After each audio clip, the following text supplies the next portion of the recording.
Le professeur Jean était tourmenté par l'amour. Las de commettre des excès charnels, il opta pour une continence radicale. Il en avait assez de ne pas pouvoir voir les femmes sans les désirer. Qu'ils soient collègues enseignantes, ses élèves ou les amis de sa petite amie Algérie. Il ne céda pas à la punition auto-imposée par le philosophe Démocrite de se priver de sa vue afin de ne pas voir l'objet de sa luxure.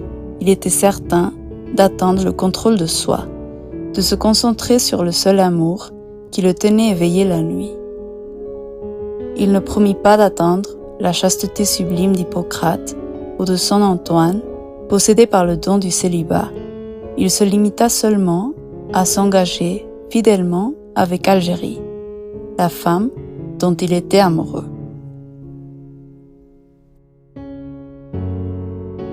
Sans qu'elle ait le moindre soupçon, il l'avait trompée à plusieurs reprises.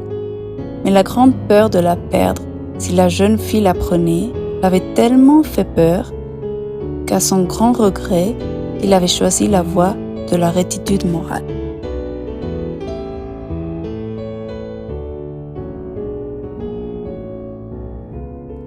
Quelques années passèrent.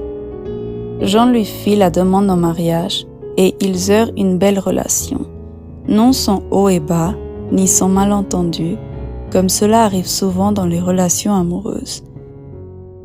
Mais ils eurent la maturité nécessaire pour les surmonter et se comprendre grâce à l'amour qui les unissait. Cependant, avec le temps, déjà avancé en âge, frissonnant, mais avec sa libido encore éveillée, la salacité revint le hanter.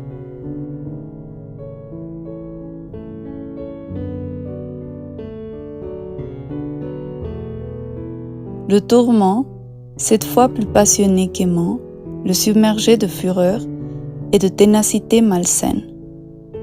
Maintenant, son cœur brûlait pour Rose, une lycéenne à lui qui pouvait passer pour sa petite fille. Il trompait l'adolescente encore en recourant à des tours grossiers, profitant de la naïveté de son jeune âge. Il a échoué en cours de biologie, malgré le fait que la jeune fille avait étudié et réussi l'examen.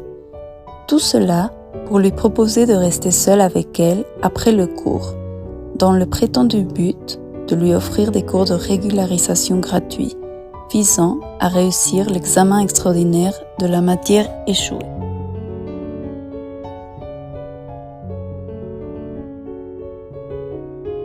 La petite fille, attristée et frustrée par son échec inexplicable, accepta l'offre de son professeur, avec qui elle commença à suivre les cours qu'il lui proposait avec une apparente générosité et désintérêt.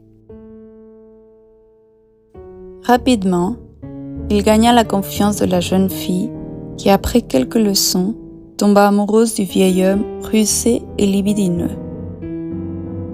Avec cette faiblesse qui envahit son cœur et son esprit, l'adolescente était une proie facile pour Jean, un séducteur habile et expérimenté.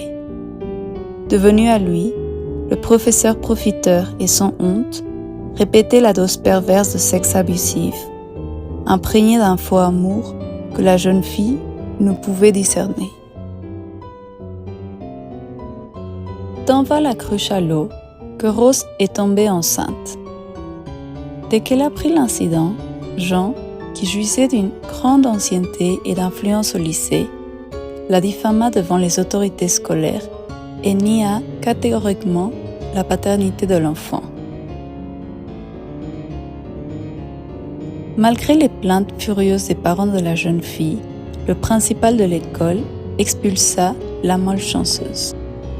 Algérie n'avait aucune idée de ce qui s'était passé, jusqu'à ce que, de nombreuses années plus tard, un jour brouillant de nuages sombres, alors que Jean, désormais octogénaire, promenait son chien près de chez lui, un adolescent le poursuivit et, arrivé à un coin, il le frappa à la tête avec une batte. Jean s'évanouit et mourut ipso facto. Le chien bondit sur le garçon, qui était furieux, et frappa aussi le chien si fort que l'animal s'éloigna en hurlant, gravement blessé. Le garçon, selon sa déclaration à la police, était le fils de Rose et avait trouvé Jean sur une photo. De sa mère, il avait pris l'adresse de la victime, puis avait froidement planifié l'homicide et finalement commis ce crime, rusé en vengeance de l'infamie de Jean auprès de sa mère. Le garçon a été arrêté et fréquemment visité par Rose pendant les 10 années de sa détention en prison pour mineurs. Algérie a d'abord pleuré des tempêtes, mais lorsqu'elle a entendu parler du comportement abject de Jean, elle a été si profondément déçue qu'elle est vite morte de désenchantement.